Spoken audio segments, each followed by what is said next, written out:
Hello friends, नमस्कार। जय जगन्नाथ।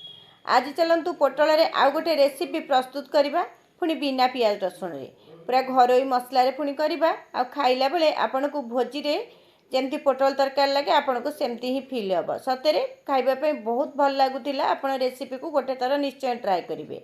ये मुझे किसी पोटल नहीं पोटल किसी मसला गुंड आम ऐड करवा लंका गुंड, हलदी गुंड, लुण, जीरा गुंड, धनिया गुंड आ गोटे चामच बेसन ऐड करवा। गोटे चामच बेसन नहीं बेसी बेसन नेबेनी पाखापाखि ये 300 ग्राम पाखापाखि मु पोटल नहीं। आपण चाहिए गोटे चामच अदा रसुण पेस्ट ऐड करें। जेहेतु मु बिना पियाज रसुण रे करुच्ची एटी अदा रसुण पेस्ट मु ऐड करना।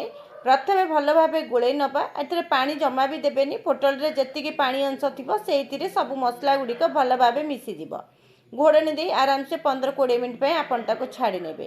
तापर एटी कड़ाई रे तेल नवा। तेल गरम होला परे कड़ाई रे एमती चारिपाखु लगे दबा कारण मुझे सीझा आलू नहीं। सीझा आलू ने अल्प टिके लुण दबा और हलदी दे आलूटी को लाल लाल करी भाजिबा। आपण ए सीझा आलू बदल रे कंचा आलू मध्य नहीं परिबे, जहाँ आपण को पसंद आपण नेबे। सीझा आलू टिके भल भाव भाजी दबा। सीझा आलू देले कौन हम ना जेहेतु बिना पियाज रसुण रे कम मसला रे मध्य हम तरकारी टिके मोटा हबो। एबे आलू लाल लाल भाजी गलानी। आलूटी को आम एबे काढ़ी नवा। आलूटी को काढ़ी नेला परे सेई बळका तेल रे आम पोटल को देदबा। पोटल को भल भाव गोलेबा। सब एठी पोटल को हाई फ्लेम रे टिके भाजी नेबे। भल भाव तेल रे मिसिला परे आम घोड़े घोड़े ये पोटल टी को भाजिबा। घोड़े कौन हम ना कम तेल रे बहुत बढ़िया भाव में पोटल टी आमर भाजी हो। मझिरे मझिरे घोड़नी काढ़ी आपड़ एमती ओलट पालट करुवे। ता भितर मसला प्रस्तुत करवा। जेहेतु बिना पियाज रसुण रे टमाटो नवा आउ एटी किछि अदा मध्य नहीं जिबा। एबे आमे सेतिरे जीरा गुंड, धनिया गुंड गोटे चामच पाखापाखि नवा अधा अधा चामच सबुतु नहीं। आउ एटी किछि चिना बादाम को भाजिकी नहीं। कंचा बादाम नेबेनी, भजा होइतिबा बादाम नवा पानी दे ताउ चिकन भावे बाटिकी नहीं आसीबा। आपण आ बदल रे किछि काजू नहीं पारंती, नड़िया पेस्ट मध्य नहीं पारिबे। जहाँ आपन को सुविधा बा चारुमगज जहाँ आपण पाखे थिबा आपण ऐड कर नेबे। आ भितर देखंतु पोटल टी भाजी जाइछि। मु पोटल टी गोटे प्लेट को काढ़ी नहीं। एबे सेई कड़ाई रे आउ अल्प टिके तेल दबा। तेल भल भाव गरम होला परे तेजपत्र, दालचीनी, गुजराती और जीरा दे दबा।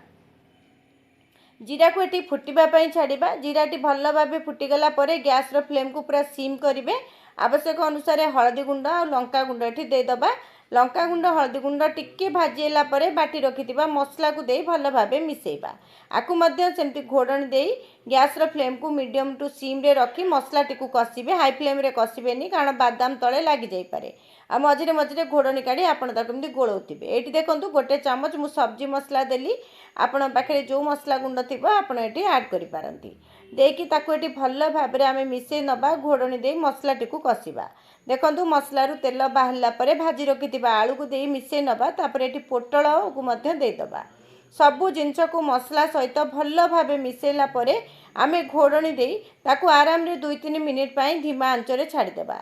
धीमा आंच रे छाड़ी देले पोटल सहित आलूटी भल भाव कसी हो जिवो। आ तरकारी रे पोटल टी मध्य खाइबा पई भल लागिवो।